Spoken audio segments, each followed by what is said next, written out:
Halo teman-teman semua, kali ini kita akan membahas tugas tentang proyek perubahan yang ada di aksi nyata pada mata kuliah Filosofi Pendidikan Indonesia pada topik 5, topik yang terakhir ya.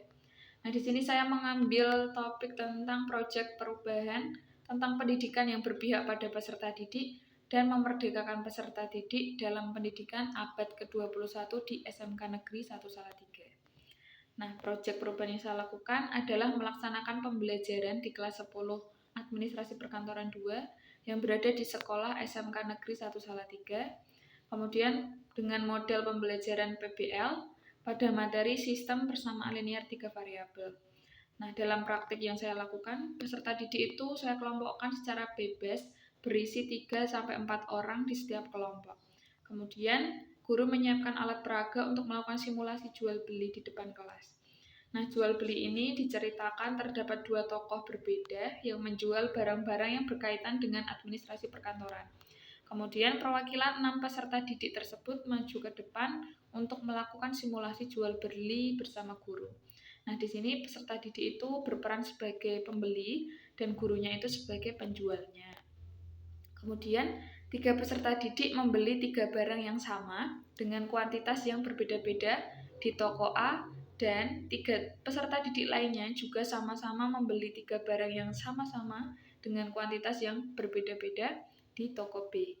Kemudian, guru memberitahu peserta didik harga tiap paket barang yang telah dibeli.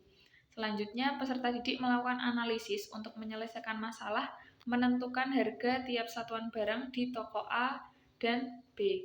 Kemudian, membandingkan harga barang yang lebih murah.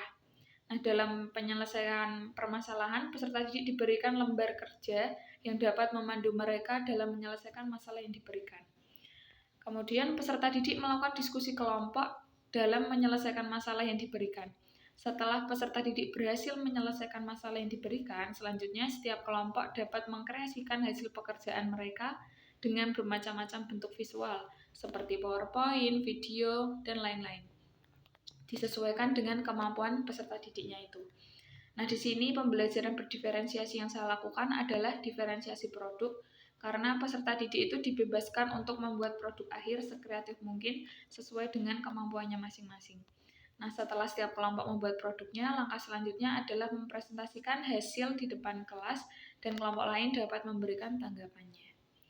Kemudian, berdasarkan hal di atas, pembelajaran yang telah saya lakukan itu sudah berpihak pada peserta didik dan memerdekakan peserta didik, dikarenakan dalam pelaksanaannya, peserta didik itu menentukan sendiri masalah yang akan mereka selesaikan, dan hasil pekerjaan peserta didik dikreasikan dengan bermacam-macam bentuk visual seperti PowerPoint, video, dan lain-lain.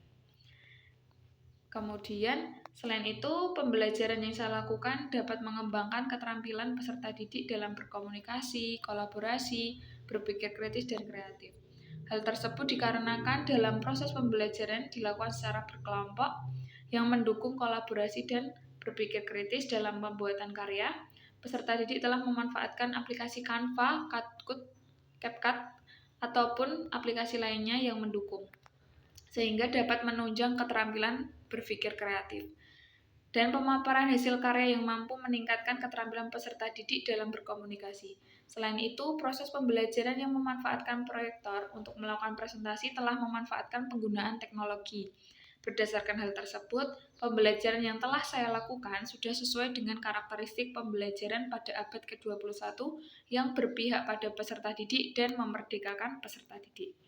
Nah, berikut merupakan dokumentasi kegiatan pelaksanaan pembelajaran yang telah saya lakukan dan hasil pekerjaan peserta didik sebagai proyek perubahan tentang pendidikan yang berpihak pada peserta didik dan memerdekakan peserta didik dalam pendidikan abad ke-21 yang berada pada SMK Negeri 1 Salatiga. Nah, di sini ada beberapa dokumentasi, ada simulasi jual beli di toko A dan simulasi jual beli di toko B. Nah, di sini proses mengkreasikan hasil pekerjaan siswa.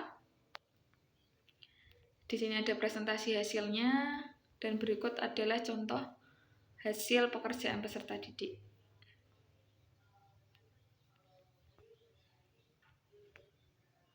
Nah, di sini ada contoh modul ajar matematika kelas 10 pada materi sistem persamaan linear 3 variabel.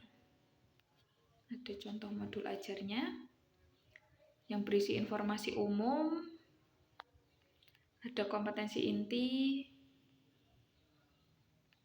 Nah, di sini ada kegiatan pembelajaran, ada kegiatan pendahuluan, kemudian ada kegiatan inti. Terdiri dari 4 fase, dari fase problem based learning,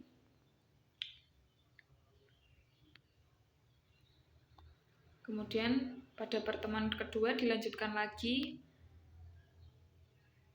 pada fase 4 dan 5. Kalau pertemuan 1 tadi sampai 4 fase, dilanjutkan pertemuan kedua pada fase kelima.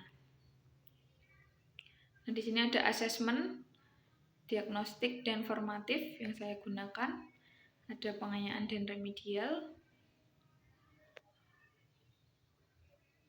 Nah, di sini ada lampiran-lampiran.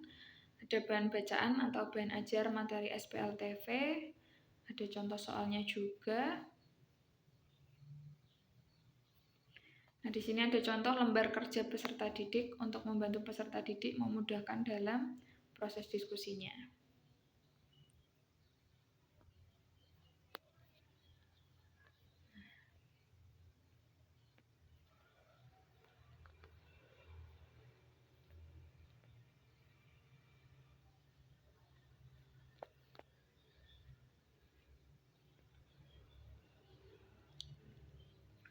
Nah, di sini ada rubrik penilaian LKPD dan hasil diskusi.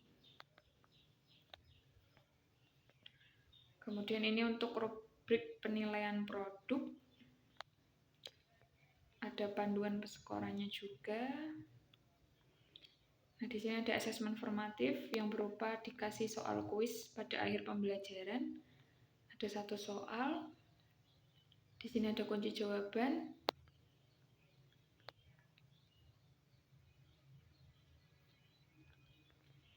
Nah, di sini ada refleksi peserta didik yang dapat diisi peserta didik setelah mengikuti kegiatan pembelajaran. Kemudian ada refleksi guru. Ada glosarium juga. Dan terakhir ada daftar pustaka. Nah, di sini contoh media pembelajaran atau alat peraga yang saya gunakan.